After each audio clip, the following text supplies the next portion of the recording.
चलो अब शुरू करते हैं कक्षा 10वीं के विज्ञान विषय के आईएमपी प्रश्नों की सूची मैं आपको दे रहा हूँ। ठीक है, मैंने इससे पहले 1 से 5 अध्याय तक के दिया था आपको, और इसके बाद हमें देखना है अध्याय 6 से लेके आगे तक के आगे के देखना है। तो जितने भी मैं प्रश्न बता रहा हूँ ये सब के सब मोस्ट आईएमपी क्वेश्चन है।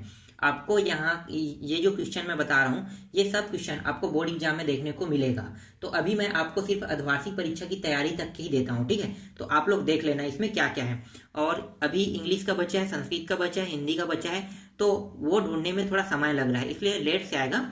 तो जो जो मिल रहा है मैं वो चीज़ आपको देते जा रहा हूँ, तो आप लोग थोड़ा देख लेना। ठीक है, तो ये विज्ञान विषय का, तो आपको गणित का मिल चुका है। ठीक है, अध्याय अर्धवार्षिक परीक्षा तक के आपको सामाजिक विज्ञान का भी मिल चुका है अर्धवार्षिक परीक्षा तक के, और ये भी विज्ञान भी अर्धवार्षिक परीक्षा तक के कंप्लीट हो जाएगा जल्द से जल्द। और संस्कृत के बारे में मैंने बता दिया क्या क्या पढ़ना है। ठीक है, तो आप लोग देख लेना, संस्कृत में तो मैंने पूरा बता दिया क्या क्या पढ़ना है टॉपिक, तो परीक्षा बोर्ड के हिसाब से बता दिया आप लोगों को, तो वो तो पूरा पूरा आएगा। और थोड़ा थोड़ा छोटा छोटा टॉपिक है जो एकदम मोस्ट आईएमपी है, जो आएगा ही वो भी मैं थोड़ा थोड़ा करके मतलब छोटे छोटे वीडियो के रूप में आपको देते रहूंगा। ठीक है, प्रोवाइड करते रहूंगा, तो आप उन सबको अच्छे से तैयार कर लेना। ठीक है, तो चलो शुरू करें। तो अब आते हैं हम लोग अध्याय 6 में। ठीक है, ये अध्याय 6 ओरिजिनल में नहीं है, आप जो बुक पढ़े हैं उसमें अध्याय 6 नहीं, दूसरे अध्याय में रहेगा ये नाम। तो आप क्या करना, जो मैं प्रश्न बता रहा हूँ, ठीक है, ये परीक्षा बोर्ड है, तो परीक्षा बोर्ड अगर आप लोग रखे हो नए ईयर्स वाला, इसी साल वाला 2021-22 वाला, तब आप लोग इसमें टिक पा लेना। अगर पुराने रखे हो या गाइड रखे हो तो गाइड में आप लोग नाम क्या ढूंढना, नाम ढूंढना अनुवांशिकी जनकों से संतानों तक। ठीक है, ये नाम ढूंढना, इसी नाम के अध्याय वाले में आपको जितने भी मैं प्रश्न यहाँ पे बता रहा हूँ वो मिलेगा। ठीक है, अब इस अध्याय से कितने नंबर के प्रश्न आएंगे, तो देखो एक आएगा 3 नंबर के, एक आएगा 4 नंबर के। ठीक है, 3 और 4 नंबर के क्वेश्चन आएगा। मैं 1 नंबर वाले को भी हटा दिया हूँ, क्योंकि गाइड में 1 नंबर के जितने भी इसमें प्रश्न दिए एक भी प्रश्न नहीं आता है गाइड से, और यहाँ भी नहीं आएगा, परीक्षा बोर्ड से भी नहीं आता है, वो लोग अपने हिसाब से बनाते हैं। ठीक है, तो हमेशा नया क्वेश्चन ही आता है। तो आप लोग एक चीज याद रखना कि यहाँ से कोई प्रश्न नहीं बनेंगे, इसीलिए मैंने 1 नंबर के कोई भी प्रश्नों को यहाँ पे आप लोगों को नहीं बताया हूँ। ठीक है, 2 नंबर के भी बहुत कम बनते हैं, लेकिन 3 नंबर 4 नंबर वो बन जाते हैं, तो 2 नंबर के जो बताएं उसमें तो आ ही जाएगा। ठीक है, लेकिन यहाँ पे देखो 3 और 4 का मैं बता रहा हूँ, जो यहाँ से आएगा ही आएगा, और जो नहीं उसको ऐड कर रहा हूँ। तो 3 नंबर के देख लेते हैं, अनुवांशिकी जनकों से संतानों तक के। तो इसमें देखते हैं क्या क्या आईएमपी प्रश्न हो सकते हैं। तो चलो शुरू करें। तो यहाँ पे देखो, आपको यहाँ पे देखना है, ठीक है, ये प्रश्न देखना है। ठीक है, 8वां प्रश्न, यहाँ पे ध्यान देना, अप्रभावी एवं अप्रभावी लक्षण से क्या समझते हैं। ठीक है, ये प्रश्न इंपॉर्टेंट है। यहाँ पे देखो जीन क्या है। ठीक है, जीन क्या है, इसके साथ आधा और प्रश्न है जो जुड़ के आ सकता है। फिलहाल आपको जीन क्या है इसको भी याद कर लेना। ठीक है, इसके बाद देखो आगे आते हैं लघुत्तरी प्रश्न। लघुत्तरी के पहला पार्ट है, पहला पार्ट में देखते हैं, तो अनुवांशिकी का अध्ययन हेतु फसल उत्पादन को बढ़ाने के लिए कैसे मदद कर सकता है। ठीक है, ये प्रश्न इंपॉर्टेंट है। ठीक है, इसको देख लेना है आप लोगों को। ठीक है, ये याद कर लेना। ठीक है, इसके बाद देखो यहाँ पे एक और है, मैं यहाँ पे राइट करना भूल गया था। ठीक है, देखो संकरण तथा संकरण से आप क्या समझते हैं, ये इतना इंपॉर्टेंट नहीं, हटा दो चलो इसको, ये नहीं आएगा। इसके बाद है आगे देखो, यहाँ पे देख लेते हैं, एक कृषक, ठीक है, ने बैगनी फूल वाले मटर। ठीक है, ये प्रश्न देख लेना। ठीक है, ये इंपॉर्टेंट है, इसका उत्तर भी यहाँ पे आपको मिल जाएगा। ठीक है, इसके बाद देखो यहाँ पे है मेंडल। ठीक है, मेंडल के द्वारा किए गए प्रयोगों के विपरीत लक्षणों से हाँ ठीक है, लक्षणों से उत्पन्न पहली पीढ़ी के कारक किस प्रकार बनेंगे, रेखा चित्र से दर्शाइए। ठीक है, ये प्रश्न है। चौथा प्रश्न को आपको नहीं देखना है, डायरेक्ट पांचवा में आ जाना है।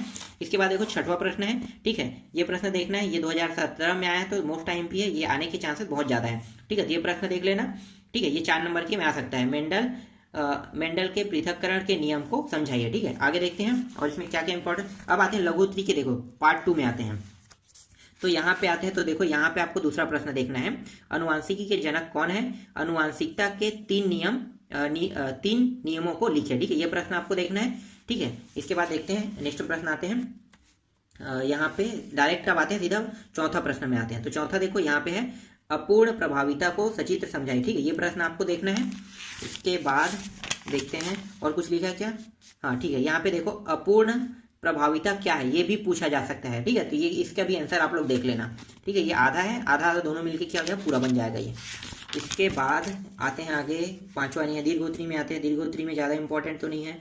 ठीक है, दीर्घोत्तरी में यहाँ पे देखो तीसरा प्रश्न इंपॉर्टेंट है, दूसरा नहीं है, तीसरा है। ठीक है, ये प्रश्न इंपॉर्टेंट है, मनुष्य में लिंग निर्धारण की प्रक्रिया सचित्र समझाइए। ठीक है, ये प्रश्न है, ये प्रश्न अक्सर आते रहते हैं, ये प्रश्न मोस्ट आईएमपी क्वेश्चन है। इसके बाद देखो यहाँ पे है लिंग। ठीक है, वही प्रश्न है, ये भी दोनों ही प्रश्न है। तो क्या लिखा हुआ है, लिंग गुणसूत्र क्या है, अनुवांशिकी के आधार पर संतान की लिंग कैसे निर्धारित किया जाता है, आरेख चित्र को चित्र सहित इसे समझाइए। ठीक है, ये प्रश्न है, दोनों एक ही प्रश्न है लेकिन नाम अलग अलग है। ठीक है, ऐसा भी नाम से आ सकता है। चलो आगे देखते हैं। अब आते हैं नेक्स्ट अध्याय में आते हैं। ठीक है, अगला अध्याय, उसमें ज़्यादा प्रश्न नहीं था, बस उतना ही था। ठीक है, अब यहाँ पे देखो आपको नाम क्या ढूंढना है। यहाँ पे परीक्षा बोर्ड में आपको अध्याय 7 में मिलेगा और आपके जो गाइड है उसमें अलग अध्याय में रहेगा। तो धातु एवं धातु कर्म में ढूंढना है और यहाँ से सिर्फ 6 नंबर के प्रश्न आएंगे, याद रखना, सिर्फ 6 नंबर के। तो कोई मतलब नहीं है 2 नंबर 3 नंबर के पढ़ने की जरूरत नहीं है। लेकिन मैं जो प्रश्न बता रहा हूँ वो क्या है, मिलता जुलता आ जाता है, अ ब के रूप में आ जाता है, तो कुछ को ऐसा पढ़ना पड़ता है। तो जो प्रश्न मैं बता रहा हूँ वही मोस्ट टाइम पे रहेगा। ठीक है, तो यहाँ पे देखो, यहाँ पे रहेगा अति लघु उत्तरीय प्रश्न क्रमांक में ये 3 नंबर के प्रश्न में आ सकते हैं। तो अ ब में जैसे 3-3 नंबर क्या रहे, अ और ब पार्ट 2 पार्ट बना के, तो 3 नंबर में आ गया, 3 नंबर में दूसरा दे देगा। इस तरह से 6 नंबर के हो जाएंगे। ठीक है, तो यहाँ पे देखो, सोना और प्लेटिनम का उपयोग गहने बनाने में क्यों किया जाता है, ये प्रश्न इंपॉर्टेंट है। इसके बाद देखते हैं यहाँ पे अति लघु उत्तरीय में हो रहा है क्या, नहीं है। ठीक है, आगे आते हैं। इसके बाद देखो यहाँ पे है, यहाँ पे, ठीक है, इसको देख लेना। भर्जन व निष्पादन में अंतर लिखिए, अभिक्रिया पूर्ण कीजिए। ठीक है, यहाँ पे एक चीज और देख लेना। ठीक है, ये वाला धातु कर्म किसे कहते हैं, ये आ सकता है 2 नंबर में और 4 नंबर का कोई अलग टॉपिक बना सकता है। तो धातु कर्म किसे कहते हैं, ये प्रश्न देख लेना, इंपॉर्टेंट है। ठीक है, अब देखते हैं लघु उत्तरीय में आते हैं। लघु उत्तरीय के पार्ट 1 में आ गया। ठीक है, पार्ट 1 में देखो, यहाँ पे आते हैं, डायरेक्ट हम चौथा प्रश्न में आते हैं। यहाँ पे आ जाओ, और ये तीसरा है। ठीक है, अम्लराज किसे कहते हैं, ये इंपॉर्टेंट है। ठीक है, इसको देख लेना।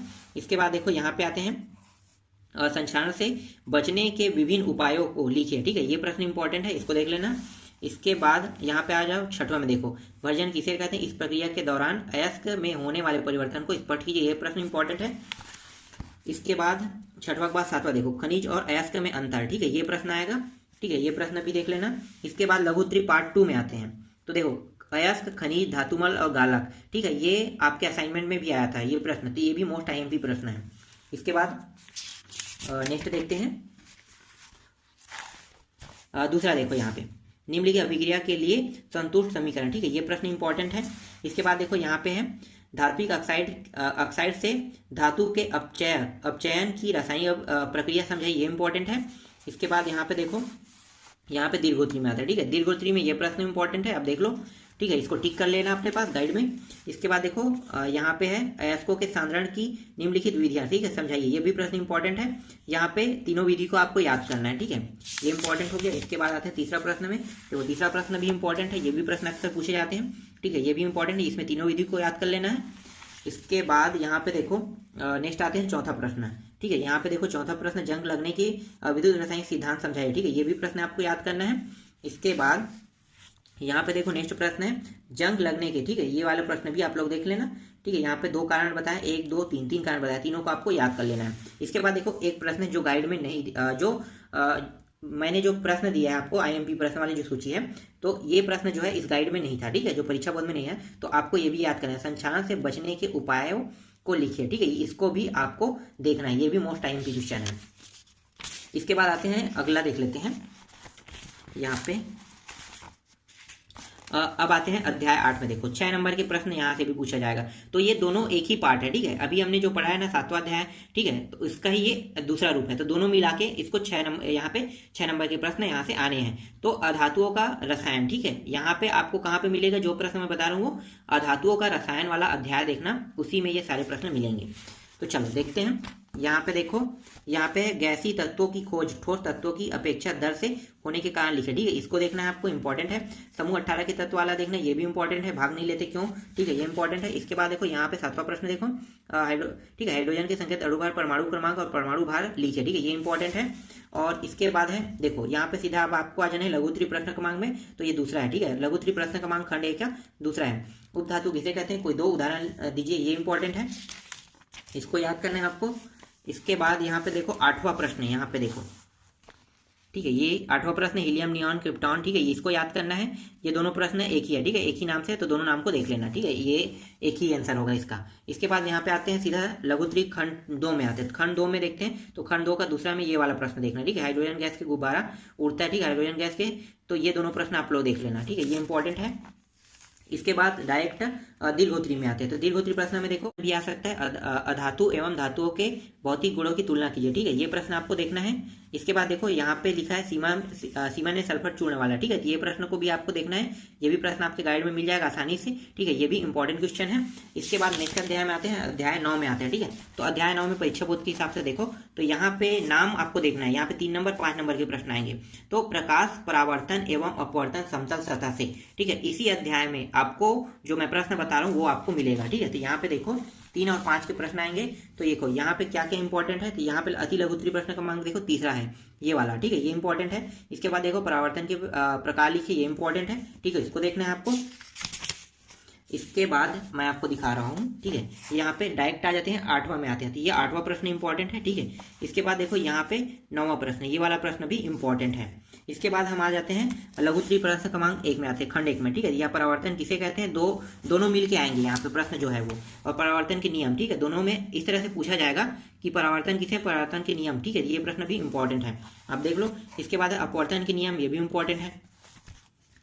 इसके बाद आगे देखो यहाँ पे डायरेक्ट आते हैं 6वां प्रश्न में, ठीक है। तो 6वां प्रश्न यहाँ पे देखो ये इंपॉर्टेंट है, इसको आपको देखना है।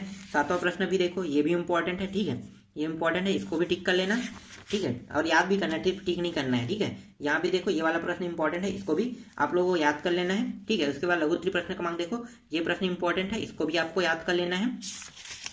फिर यहाँ पे दूसरा देखते हैं, खंड 2 के दूसरा भाग है ना, तो यहाँ पे देखो ये प्रश्न भी इंपॉर्टेंट है, ये वाला, ठीक है। तो ये भी इंपॉर्टेंट मिल गया। अब दीर्घोत्तरी में देखो क्या क्या इंपॉर्टेंट है, तो दीर्घोत्तरी में देखो ये वाला प्रश्न है, निक्षेपण अपवर्तनांक और सापेक्ष अपवर्तनांक है, ठीक है। तो इसमें क्या बताना है आपको, अंतर बताना है या संबंध बताना है, तो ये प्रश्न इंपॉर्टेंट है। इसके बाद आते हैं दीर्घोत्तरी प्रश्न क्रमांक 2 में, देखो इसमें भी इंपॉर्टेंट है यहाँ पे, ठीक है। ये भी प्रश्न आपको देखना है, ये भी इंपॉर्टेंट है, 5 नंबर की क्वेश्चन में आएंगे ये सब। इसके बाद देखो यहाँ पे तीसरा है, ये भी इंपॉर्टेंट है, ये भी 5 नंबर के क्वेश्चन के लायक है, ठीक है, मतलब ये इंपॉर्टेंट है, 5 नंबर के क्वेश्चन में आएगा ही। इसके बाद देखो ये वाला प्रश्न भी इंपॉर्टेंट है, ठीक है, इसको भी आपको देख लेना है।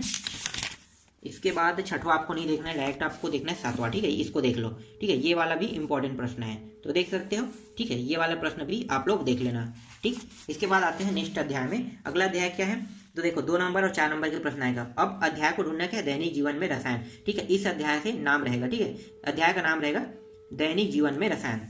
तो जो टॉपिक मैं बता रहा हूँ, जो प्रश्न बता रहा हूँ वो यहीं पे मिलेगा। कितने कितने के, 2 और 4 नंबर है ना। तो देख लेते हैं 2 नंबर और 4 नंबर के प्रश्न में क्या क्या पढ़ना है।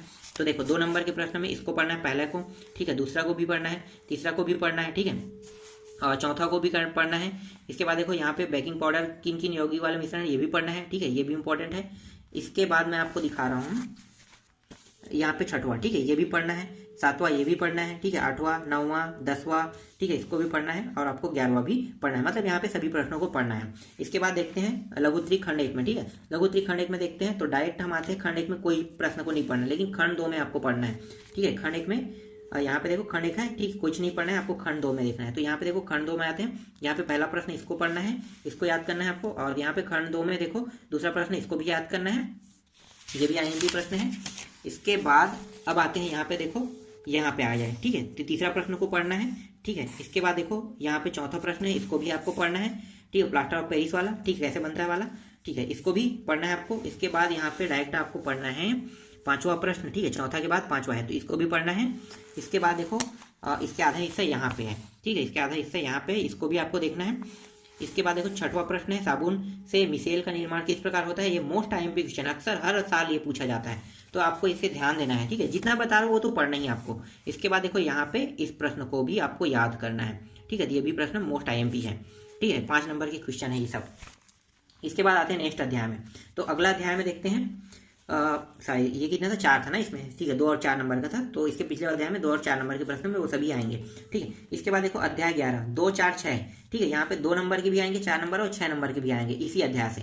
तो देखो यहाँ पे बहुत सारे क्वेश्चन आ रहे हैं। तो जैविक प्रक्रिया, पोषण, परिवहन, श्वसन और उत्सर्जन, ठीक है, यहाँ से आपको देखना है। तो यहाँ पे 2 नंबर क्वेश्चन तो नहीं के बतौर आएंगे, आपको देखने को मिलेगा 4 नंबर और 6 नंबर क्वेश्चन इस अध्याय से देखने को मिलेगा। तो मैं फिर भी 2 नंबर के कुछ क्वेश्चन दे देता हूँ जो आ सकते हैं, तो संभावना के तौर पर है। देखो यहाँ पे पौधे और जाइलम वाला है, ये देख लेना आपको अति लघु उत्तरीय प्रश्न क्रमांक में। इसके बाद देखो यहाँ पे है, ठीक है, ये वाला देख लेना, ठीक है, ये भी इंपॉर्टेंट है, ये भी आ सकता है। रुधिर क्या है, ये भी इंपॉर्टेंट है। फिर यहाँ पे देखो ये भी इंपॉर्टेंट है, 15वां 16वां भी देख लेना है, 17वां को भी देख लेना है यहाँ पे। फिर देखो आर एच कारक किसे कहते हैं, इसको भी इंपॉर्टेंट है, ये भी देख लेना है। फिर 19वां भी 20वां भी, ठीक है, ये 20वां प्रश्न भी इंपॉर्टेंट है। यहाँ पे इसके बाद देखो यहाँ पे 21वां है, ये भी इंपॉर्टेंट है। इसके बाद मैं आपको दिखाता हूँ 2 नंबर के क्वेश्चन के रूप में विसरणवाद किसे कहते हैं। ठीक है, ये इंपॉर्टेंट है। ठीक है, ये भी आ सकता है। इसके बाद डायरेक्ट अब आते हैं लघुत्तरी खंड 1 में। ठीक है, तो यहाँ पे जितने भी प्रश्न बताऊंगा ये 4 नंबर और 6 नंबर के में यहीं से प्रश्न पूछे जाते हैं, तो सभी प्रश्नों को आपको ध्यान से पढ़ना है। ठीक है, तो अभी से तैयारी कर लो, ज्यादा अच्छा है। तो देखो ये वाला प्रश्न है, इंपॉर्टेंट है। ठीक है, चित्र भी आप देख सकते हो, तो इस चित्र के माध्यम से आप ढूंढ सकते हो अध्याय क्वेश्चन को। फिर यहाँ पे देखो भोजन को लेकर पौधे व जंतु आपस में किस प्रकार संबंधित है, ये प्रश्न आपको देखना है। फिर यहाँ पे देखो मनुष्य के हृदय का नामांकित चित्र बनाइए, ये इंपॉर्टेंट है। ठीक है, इसके बाद देखो यहाँ पे मनुष्य में पाई जाने वाले पाचन ग्रंथि हो, ये भी इंपॉर्टेंट है। ठीक है, 2 नाम से है, इन दोनों नामों से आपको याद कर लेना है। ठीक है, इसके बाद देखो अगला है 5वां प्रश्न को भी याद करना है, ये वाला प्रश्न है, ये चित्र देख लो। इसके बाद 6वां प्रश्न को भी आपको याद करना है, ये वाला। ठीक है, इसके बाद देखो 7वां प्रश्न है, ये भी इंपॉर्टेंट है, इसको भी याद कर लेना है आपको। इसके बाद देखो लघुत्तरी खंड 2 है, तो देखो स्वपोषी विषमपोषी ये है। ठीक है, विषमपोषी स्वपोषी इसको भी याद करना है। फिर देखो मनुष्य में सूत्र निर्माण की, ठीक है, निर्माण तथा उसका निकासन क्यों आवश्यक है, इसको भी आपको याद कर लेना है। फिर यहाँ पे देखो चौथा को भी याद करना है। यहाँ पे तीसरा है, इसको भी याद करना है, HIV का क्या कार्य है। ठीक है, मतलब कार्य बताए इसको याद कर लेना है। इसके बाद देखो इसको भी आपको याद कर लेना है। इसके बाद 5वां में आते हैं, देखो 5वां प्रश्न देखो रुधिर क्या है। ठीक है, इसको भी आपको याद कर लेना है। ठीक है, इसके बाद देखो 6वां प्रश्न ये रहा, मानव में रक्त दोहरे परिसंचरण को समझाइए, इसको भी आपको याद करना है। और 7वां वाला प्रश्न भी देखो, इसको भी याद कर लेना है। ठीक है, यहाँ पे बहुत ज्यादा प्रश्न इसलिए बताया जा रहा है क्योंकि यहाँ पे 4 और 6 दोनों नंबर के प्रश्न आएंगे, तो यहाँ पे दोनों ऐड है इसमें। ठीक है, तो 7 तक हो गया। ठीक है, आगे देखते हैं। अब आते हैं दीर्घोत्तरी में। ठीक है, तो दीर्घोत्तरी प्रश्न में देखो सिरा और धमनी किस प्रकार है। ठीक है, सिरा और धमनी में 2 अंतर बोला है, 2 अंतर तो कभी नहीं आएगा क्योंकि यहाँ से 2 अंतर पूछा जाएगा तो 2 नंबर के में आएगा, लेकिन 4 और 6 में आएगा तो ये डायरेक्ट 6 प्रश्न रहेंगे, मतलब 6 अंतर रहेगा, और 4 में आएगा तो 4 अंतर बताना है। ठीक है, तो ये रहेगा। इसके बाद देखो यहाँ पे दूसरा को नहीं पढ़ना है, आपको डायरेक्ट तीसरा को देखना है। ठीक है, आक्सीय और अनाक्सीय श्वसन में अंतर बताइए, ये इंपॉर्टेंट है।